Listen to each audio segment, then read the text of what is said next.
تمام، سبق واتكلمنا في الفيديو ده عن اغبى 5 قرارات لعمك فينس ماكمان، وها قد حان الوقت ان نرجع بجزء تاني من الفيديو ده، لان بصراحه فتره فينس ماكمان على قد ما كانت مليانه باللحظات الفشيخه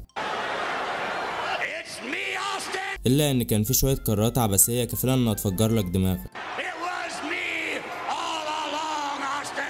فيب اعتقد ان انت كده فهمت فكره الفيديو، فبس من غير ما اطول في المقدمه اكتر من كده نبدا الفيديو. The whole world acknowledge me. Acknowledge me. Acknowledge me. في المركز الخامس ماتش دانيال براين ضد شيماس في ريسلمانيا 28.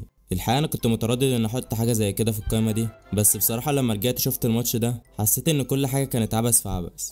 مبدئيا كده ده ماتش على لقب العالم، ازاي يتحط في اول العرض؟ ده انت يا فينس لو قصد انك تهمش اللقب مش هتعمل كده. ثانيا اللي حصل في الماتش نفسه واللي اثبت لي ان ماكمان ده بيفكر بحاجه ما ينفعش اقولها في الفيديو. الماتش بيبدا بان دانيال براين افتكر انه لازم يبوس الوليه اللي كانت معاه. طب ليه عمل كده؟ انا مش فاهم، مع انه كان ممكن يبوسها قبل الماتش عادي خالص ومحدش هيفتح بقه، بس ماكمان عايز كده. ربع رغيف كفته من عند صبري. المهم دانيال براين بعد ما بس الوليه اللي معاه بيلف يلاقي شيماس ملبسه برو كيك في وشه ويثبت ويكسب. واللي يخليك بقى مستغرب اكتر هو ان دانيال براين اتثبت وقام وقف عادي على رجله ولا كانها كانت تثبيته سريعه مثلا. طب يعني كلف خاطرك واعمل سيلينج يا فنان. طيب بس تقريبا هما كانوا عايزين ما يعملوش اي حاجه واقعيه في الماتش ده. ربع رغيف كفته من عند صبري.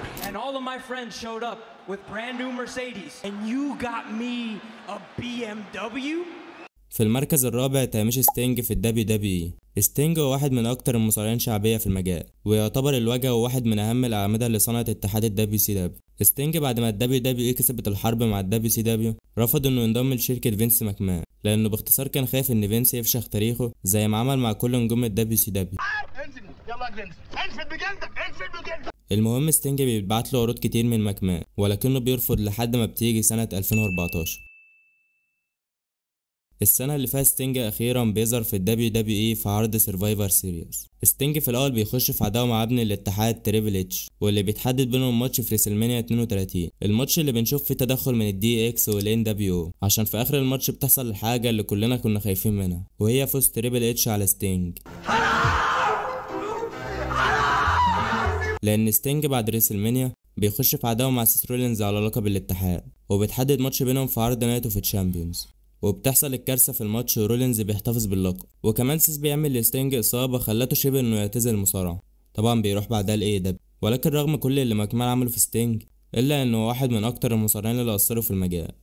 ربع رغيف كفته من عند صبري. I'm not a bad guy. I'm not a good guy. I'm the guy.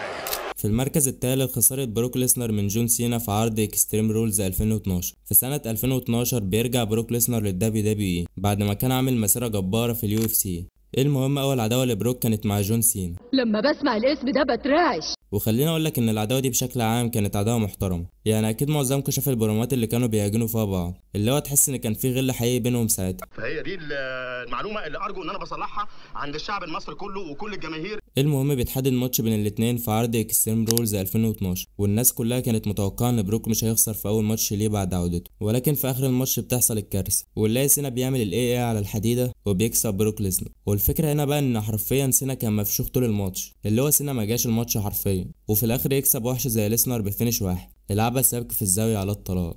منصور عبد العزيز الشهيد جايين مبيض الوجه. في المركز الثاني ماتش رولينز ضد زافيند في عرض هيلا ناسيل 2019. براي وايت في الفتره دي كان لسه عامل شخصيه جديده نوفي اسمها زافيند، والشخصيه دي كانت اوفر فشخ مع الجمهور. المهم فينس يقرر انه يستغل الشعبيه الطاغيه لزافيند ويدخله في عداوه على لقب اليونيفرسال ضد رولينز لحد ما بيتحدد ماتش بينهم في عرض الهيلا ناسيل 2019. وبالرغم من ان الجماهير كانت متحمسه جدا للماتش ده الا ان الماتش طلع فيه كميه سلبيات بالهبل، زي مثلا الإضاءة الحمراء اللي كانت في الماتش. انا عارف انها بتخدم الشخصيه الجديده بتاعت براي وايت، بس حرفيا الجماهير ما كانتش شايفه اي حاجه من الماتش، عامله برضو زي ماتش ضد ال نايت في الرويال رامبل. اما بقى تاني سلبيه وهي نهايه الماتش، سيس رولينز في اخر الماتش اتغاب على زافيند جامد وفضل يضربه بالكرسي على دماغه لحد ما الحكم اللذيذ بتاعنا يقرر انه ينهي الماتش بالدي كيو. اللي هو يا معلم مش ده ماتش هيلا ناسيل برضه من غير قوانين؟ ولا دي احلام عصاري والحكم مستبح؟ ولا دي ايه بالظبط؟ حد يفهمني. I have to finish the story. في المركز الاول فوز بروك ليسنر بالرويال رامبل 2022. مبدئيا كده عايزك تبقى عارف ان انا ما عنديش اي مشكله مع بروك ليسنر، بالعكس ده واحد من افضل المصارعين بالنسبه لي، ولكن فكره انه يكسب الرويال رامبل دي كانت حرفيا حاجه في منتهى العبث، لان كان الغرض من انه يكسب الماتش ده هو انه يلعب ضد رومان رينز للمره المليون في مين ايفنت ريسلمانيا. لا والفكره بقى ان هو كسب بعدها الاليمينيشن تشامب. يعني عايزك بقى تعد كام مصارع بروك ليسنر خد فرصته في السنه دي، بس انا عايزك تسيبك من كل ده. ربع رغيف كفتة من عند صبري. لان ماتش رومان رينز ضد بروك ليسنر في مين ايفنت ريسلمانيا 38 يعتبر اوسخ مين ايفنت في تاريخ ريسلمانيا. ماتش ممل فشخ وما كملش الربع ساعه على بعضه وكان خلصان. وانا عندي وجهة نظر في الحوار ده برضه، وهو ان ليسنر ورومان من اكتر المصارعين الكسلة في الاتحاد ده بجد يعني. وركز عشان انا قلت ان هما كسلة، ما قلتش ان هما وحشين. فبس كده، يا ريت لو وصلت لحد هنا تعمل لايك وسبسكرايب وتفعل الجرس، وبس كده. ربع رغيف كفتة من عند صبري وبتزايا